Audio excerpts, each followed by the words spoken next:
ನಮಸ್ಕಾರ ಸ್ನೇಹಿತರೆ, R K T V ಚಾನಲ್ಗೆ ಸ್ವಾಗತ. ನಿನ್ನೆ ನಡೆದಿರುವಂತಹ ಪಂದ್ಯ, ಹೈ ವೋಲ್ಟೇಜ್ ಪಂದ್ಯ ಆದಂಥ ಆರ್ ಸಿ ಬಿ ಮತ್ತು ಸಿ ಎಸ್ ಕೆ ಪಂದ್ಯ. ನಿನ್ನೆ ಆರ್ ಸಿ ಬಿ ಗೆಲುವಿನ ನಾಗಾಲೋಟವನ್ನು ಮುಂದುವರಿಸಿದರೆ, ಈ ಕಡೆ ಸಿ ಎಸ್ ಕೆ ಸೋಲಿನ ನಾಗಾಲೋಟವನ್ನು ಮುಂದುವರಿಸಿದೆ. ಮೊದಲು ಟಾಸ್ ಆದಾಗ ಆರ್ ಸಿ ಬಿಗೆ ಸೋಲಾಯಿತು. ಬಟ್ ಇದನ್ನು ಸಿ ಎಸ್ ಕೆ ಎನ್ಕ್ಯಾಚನ್ನು ಮಾಡಿಕೊಂಡಾಗ ಸಿ ಎಸ್ ಕೆ ಈ ಚಾನ್ಸಲ್ಲಿ ಒಂದು ಒಳ್ಳೆಯ ರನ್ನನ್ನು ಹೊಡೆಯೋಣ, ಒಳ್ಳೆಯ ಮೊದಲು ಬಾಲಿಂಗನ್ನು ಮಾಡಿಕೊಳ್ಳೋಣ ಅಂತೇಳಿ ಸಿ ಎಸ್ ಕೆ ಡಿಸೈಡ್ ಮಾಡಿತು.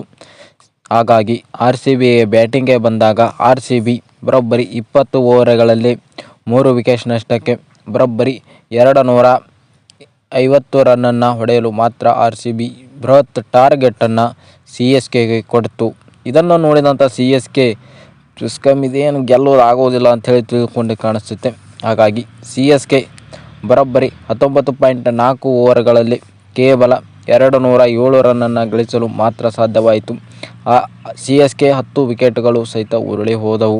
ಹೀಗಾಗಿ ಆರ್ ಸಿ ಬಿ ಆರಂಭಿಕರಾದಂಥ ಫಿಲ್ ಶಾಟ್ ಅವರು ಸಹಿತ 30 ಎಸೆತಗಳಲ್ಲಿ 46 ರನ್ನನ್ನು ಹೊಡೆದು ವಿಕೆಟನ್ನು ಒಪ್ಪಿಸಿದರು. ಈ ಕಡೆ ನಮ್ಮ ವಿರಾಟ್ ಕೊಹ್ಲಿ ಅವರು ಸಹಿತ 18 ಎಸೆತಗಳಲ್ಲಿ 28 ರನ್ನನ್ನು ಹೊಡೆದು ವಿಕೆಟನ್ನು ಒಪ್ಪಿಸಿ, ಈ ಕಡೆ ನಮ್ಮ ಕರ್ನಾಟಕದ ಮನೆಮಗನಾದಂಥ ಪಡಿಕ್ಕಲ್ ಅವರು ಸಹಿತ 29 ಎಸೆತಗಳಲ್ಲಿ ಬರೋಬ್ಬರಿ 50 ರನ್ನನ್ನು ಹೊಡೆದರು. ಈ ಕಡೆ ನಮ್ಮ ಕ್ಯಾಪ್ಟನ್ ಆಗಿರುವಂಥ ಆರ್ ಸಿ ಬಿಯ ಕ್ಯಾಪ್ಟನ್ ಆಗಿರುವಂಥ ರಜತ್ ಪಾಟಿದಾರ್ ಅವರು ಸಹಿತ 19 ಬಾಲ್ಗಳಲ್ಲಿ 48 ರನ್ನನ್ನು ಹೊಡೆದರು. ಇದಾದ ನಂತರ ಚಾಲು ಆಗಿದ್ದೇ ಟೀಮ್ ಡೇವಿಡ್ ಅವರ ಆರ್ಭಟವಾದಂಥ ಆಟ.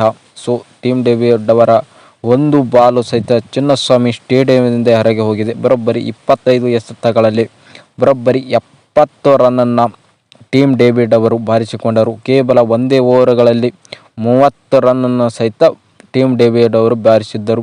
ಇವರ ಬ್ಯಾಟಿಂಗ್ ಪಿಚ್ನಿಂದ ಆರ್ ಸಿ ಬಿ ಬೃಹತ್ ಆದಂಥ ರನ್ನನ್ನು ಕಲೆ ಹಾಕಿತು. ಬರೋಬ್ಬರಿ 250 ರನ್ನನ್ನು ಆರ್ ಸಿ ಬಿ ಕಲೆಯನ್ನು ಹಾಕಿತು, ಕೇವಲ 3 ವಿಕೆಟ್ ನಷ್ಟಕ್ಕೆ. ಇದನ್ನು ಬೆನ್ನಟ್ಟಿದ ಸಿ ಎಸ್ ಕೆಗೆ ಒಳ್ಳೆಯ ಆರಂಭವನ್ನು ಸಿಗಲಿಲ್ಲ. ಸಿ ಎಸ್ ಕೆ ಕೇವಲ 207 ರನ್ನನ್ನು ಮಾತ್ರ ಹೊಡೆಯಲು ವಿಫಲವಾಯಿತು. ಹೀಗಾಗಿ ಈಗ ಆರ್ ಸಿ ಬಿಯ ಈ ಫಾಸ್ಟ್ ಟೇಬಲಲ್ಲಿ ಈಗ ರನ್ ರೇಟರ್ನ ನೋಡೋದಾದರೆ ಆರ್ ಸಿ ಬಿ ಅದು ಒಳ್ಳೆಯ ರನ್ ರೇಟರ್ನ ಹೊಂದಿದೆ. ಆಡಿರುವಂಥ 2 ಪಂದ್ಯಗಳಲ್ಲಿ 2 ಪಂದ್ಯಗಳನ್ನು ಗೆದ್ದು 1 ಪಂದ್ಯವನ್ನು ಆರ್ ಸಿ ಬಿ ಸೋತಿಲ್ಲ. ಮಳೆಯಿಂದ ಆರ್ ಸಿ ಬಿಯ ಯಾವುದೇ ಪಂದ್ಯವು ರದ್ದಾಗಿಲ್ಲ. 4 ಅಂಕಗಳೊಂದಿಗೆ ಆರ್ ಸಿ ಬಿಯ ರನ್ ರೇಟರ್ನ ನೋಡೋದಾದರೆ ಪ್ಲಸ್ಸಲ್ಲಿದೆ. 2.501 ಆರ್ ಸಿ ಬಿಯ ರನ್ ರೇಟರ್ನ ಹೊಂದಿದೆ.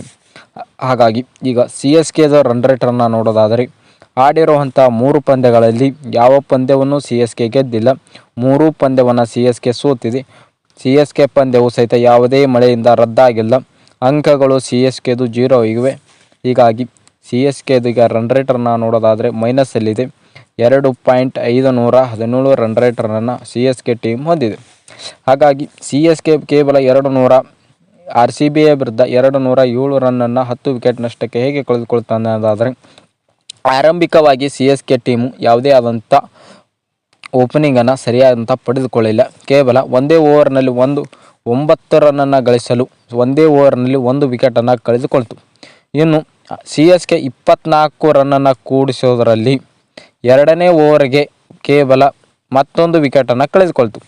ಕೇವಲ 51 ರನ್ನನ್ನು ಕೇವಲ 5ನೇ ಓವರ್ಗಳಲ್ಲಿ ಸಿ ಎಸ್ ಕೆ 3 ವಿಕೆಟನ್ನು ಕಳೆದುಕೊಂಡಿತ್ತು. ಹಾಗಾಗಿ ಸಿ ಎಸ್ ಕೆ ಈ ಒಂದು ಪಂದ್ಯವನ್ನು ಭಾಳ ಹೀನಾಯವಾಗಿ ಸೋಲ್ತಿದೆ. ಕೇವಲ ಆರ್ ಸಿ ಬಿಗೆ 43 ರನ್ನುಗಳಿಂದ ಗೆಲುವನ್ನು ದಾಖಲಿಸಿದ್ದವೆ. ಈಗ ಆರ್ ಸಿ ಬಿಯ ಪ್ರಮುಖ ಬಾಲರ್ ಆದಂಥ ಕೃಣಾಲ್ ಪಾಂಡ್ಯ ಅವರು ಸಹಿತ ಒಳ್ಳೆಯ ಆರ್ ಸಿ ಬಿದು ಬಾಲಿಂಗ್ ಮತ್ತು ಬ್ಯಾಟಿಂಗ್ 2 ಕರೆಕ್ಟ್ ಇರೋದರಿಂದಾಗಿ ಹೀಗಾಗಿ ಸಿ ಎಸ್ ಕೆ ಟೀಮ್ ಎಲ್ಲ ಹೊಸ ಆಟಗಾರರು ಇರೋದರಿಂದಾಗಿ ಸಿ ಎಸ್ ಕೆ ಟೀಮ್ ಹೀನಾಯ ಸೋಲನ್ನು ಅನುಭವಿಸಿಕೊಂಡಿದೆ. ಹಾಗಾಗಿ ಸಿ ಎಸ್ ಕೆಗೆ ಇನ್ನೂ ಗೆಲ್ಲಲು ಅವಕಾಶವಿದೆ. ಇನ್ನು ಮುಂದಿನ ಪಂದ್ಯಗಳಲ್ಲಿ ಸಿ ಎಸ್ ಕೆ ಗೆದ್ದರೆ ಮುಂದೆ ಹೋಗುತ್ತೆ, ಸೋತ್ರೆ ಮನೆಗೆ ಹೋಗುತ್ತೆ. ಹಾಗಾಗಿ ಇನ್ನು ಮುಂದಿನ ಆರ್ ಸಿ ಬಿಯ ಮ್ಯಾಚ್ ಯಾವಾಗಿದೆ ಅಂದರೆ 10ನೇ ತಾರೀಕಿದೆ. ಆರ್ ಸಿ ಬಿ ಮತ್ತು ಆರ್ ಆರ್ ಮ್ಯಾಚ್ ಇದೆ. ಇದು 10ನೇ ತಾರೀಕಿದೆ. ಇದು ಬೆಂಗಳೂರಿನಲ್ಲೆಲ್ಲ ಆರ್ ಆರ್ ತವರು ಮೈದಾನದಲ್ಲಿ ಈ ಪಂದ್ಯವನ್ನು ಇರುತ್ತೆ. ಹಾಗಾಗಿ ಮುಂದಿನ ಪಂದ್ಯ ಯಾವ ಟೀಮ್ ಗೆಲ್ಲುತ್ತದೆ ಅನ್ನೋದನ್ನು ಕಮೆಂಟ್ ಮಾಡಿ ತಿಳಿಸ್ರಿ ಅಂತ ಹೇಳ್ತಾ ಇವತ್ತಿನ ಈ ಒಂದು ವಿಡಿಯೋವನ್ನು ಮುಗಿಸ್ತಾ ಇದ್ದೀನಿ. ನಮಸ್ಕಾರ ಸ್ನೇಹಿತರೆ.